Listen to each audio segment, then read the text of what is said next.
Welcome back. You're still tuned in to News and Views with myself, Salailo Makudir. The time is 18 minutes past 9, and we're going to be now having a very, very important conversation. South Africa, the so-called Rainbow Nation, continues to grapple with complex tensions at the intersection of migration, inequality, and identity. While the country has long been a beacon for economic migrants, asylum seekers, and refugees across the continent, the sharp rise in anti-immigration sentiment, economic pressures, and policy confusion has forced the nation to confront uncomfortable questions about belonging, borders, and its post-apartheid promises.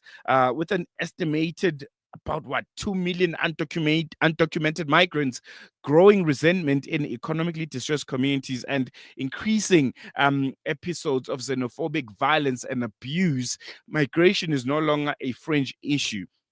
It is now, I think we can all agree, central to South Africa's social fabric and political discourse. And to help us understand what is really driving these challenges and how we might navigate towards a more humane and effective migration system, we're joined by Professor Loren Landau.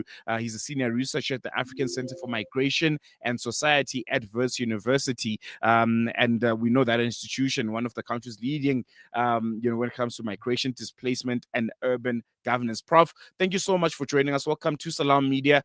Really appreciate you giving us your time this morning. It's a pleasure to be with you. Pleasure's all ours. I think, Prof, we can just get into the conversation. Let's start with the big picture. How would you describe the current state of migration in South Africa?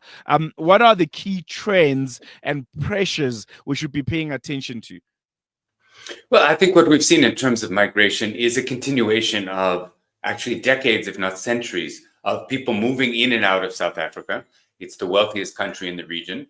It has relied for decades, centuries, on migrant labor from the region. And it continues to be a recipient of those people coming in, often going back home.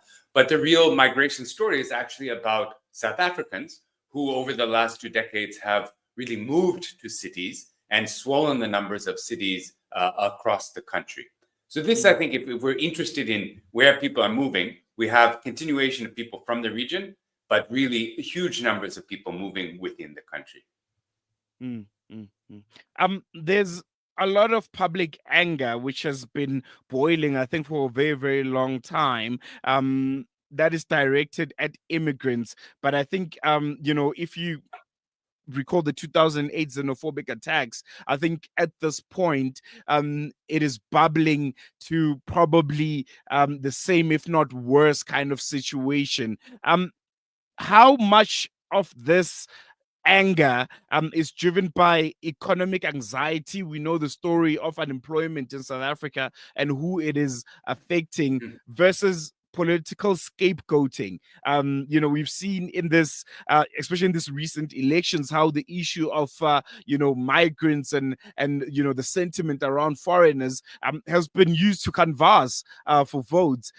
Just the two, when you look at them in parallel, which one can we say it is attributed to? Right. I think it's very clear.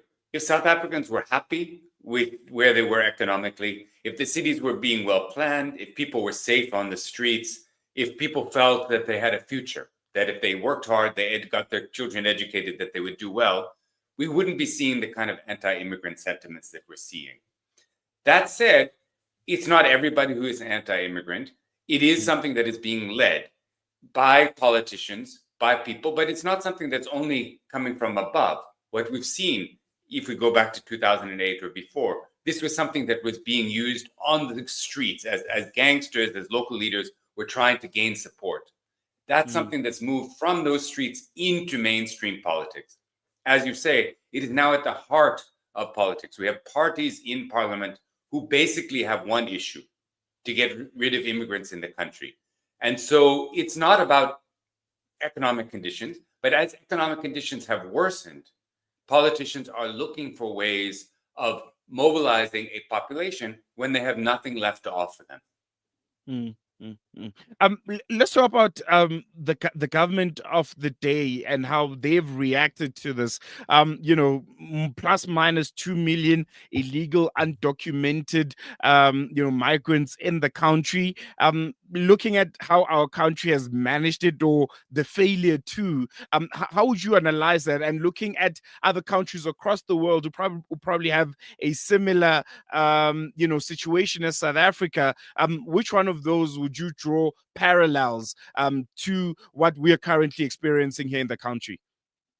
Right. I think what we've seen, whether it's in Europe, whether it's the United States, Australia, Ivory Coast, Kenya, etc., there's a politics of migration of the day, a sense that a number of citizens have been left behind, maybe the majority of citizens have been left behind, and they are angry and upset and turning against immigrants. That's something South Africa shares with many other countries. Does that mean that it's different in the sort of way it manages its borders? In some ways, no. What we see across the world is that people move, economic inequalities have worsened. So people need to go, whether it's people moving from a rural area into a city or moving across borders. This is something that is happening. South Africa, for many years, essentially allowed free movement, even if not legally. People could move in and out relatively easily. And South Africa probably benefited enormously from that, from trade, from investment, from integration within the region. What we're seeing in South Africa, as we're seeing across the world, is an effort to really try to tamp that down, to put the military on the border, to use technology to trace people.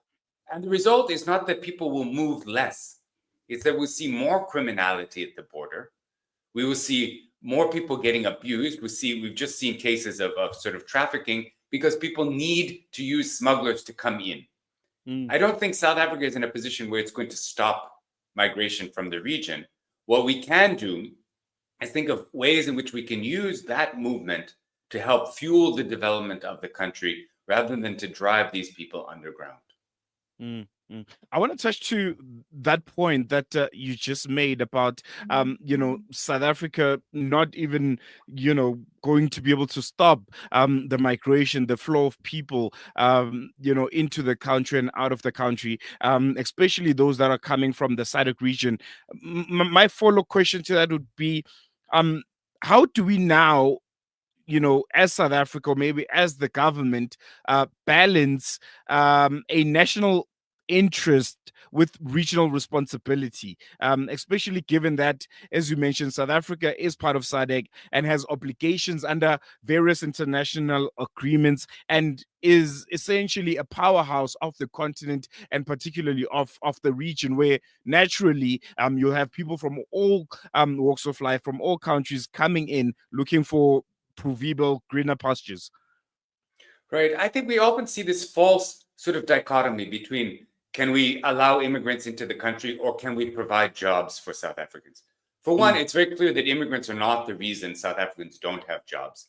There's millions and millions of people out of work in South Africa that have nothing to do with immigration, right? But if we do say we want to balance these needs, we need to look at migration vis-a-vis the needs of South Africa. It's not either or. That's not how the economy works. It's not that one immigrant comes, one South African is out of a job. What we've in fact seen is that immigration generates jobs. Yes, there is competition in certain sectors, but it also fuels the economy. It provides skills, it provides investment, it facilitates trade, it facilitates business.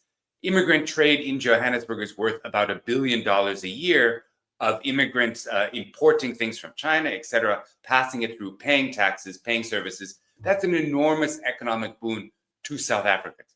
I think what's needed now is to look at the facts, not to say we want these people out because we don't like them. That's a different discussion. But to say, how do we manage immigration? How do we promote trade? How do we promote business in ways where immigrants and the region benefit, but South Africans also benefit? They are benefiting now, but we often don't see it because we're not looking at it from that lens. No, definitely. Prof, I think we're going to on that note. We have run on time. I know you have to run also, but really, really appreciate your time. And thank you for those very, very important insights and hope to chat to you again in the not so distant future. Anytime. Thank you. There we go. That was Professor Loren B. Landau.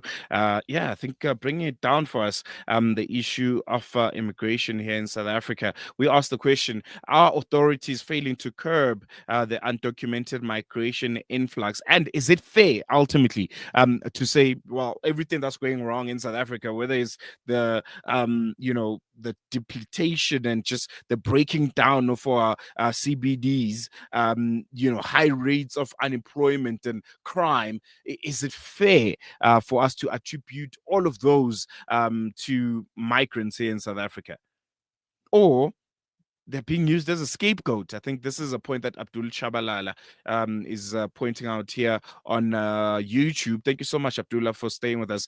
He says, foolish or malicious politicians on the telly run their mouth and use immigrants as a scapegoat to cast blame on our nation's ills, while our government does little, well, to nothing to improve the quality of life. And I agree with that.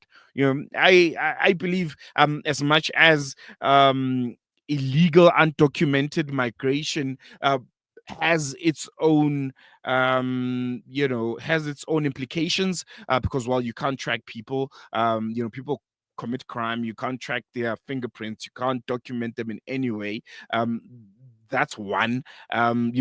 The issue of paying tax and contributing to society like everyone else, that's another one. But again, it's unfair to solely blame everything on foreign nationals. The CBD is as is because, well, the government of the day is not doing its bit, to make sure that it's being fixed, to make sure that it's being cleaned. There's not enough that's been put into law enforcement, into the SAPS. The police system itself is corrupt, and there's no consequences. So yeah, I think there's some issues that will always pose themselves when it comes to illegal immigration. But ultimately the buck stops with what the government of the day does and how they respond. If, let's say, for instance, all foreigners in South Africa were to leave tomorrow, would all our problems be solved? Hey X, would you live a happier, more better quality of life because, well, your neighbor from Malawi is gone? No. What do you think? Are authorities failing to curb the undocumented migrant influx, and are foreigners used as a scapegoat to score cheap political points? You can engage with us on on our social media pages, search at Salam Media, and you can comment on a video, or you can give us a call. Our number is 0116800355. Our WhatsApp line is 0617660355. You can send us a voice note, a message, and you can engage and interact with us, I think, on a topic which is increasingly becoming mainstream, and it's going to be affecting a lot of people if it's left unchecked. We don't want to go back to 2008 where we saw those horrendous xenophobic attacks where people were literally being burnt alive, quote unquote necklaced, just because, well, they are from the other side of the border. We're going to take a quick break. When we come back, news and views continues after this.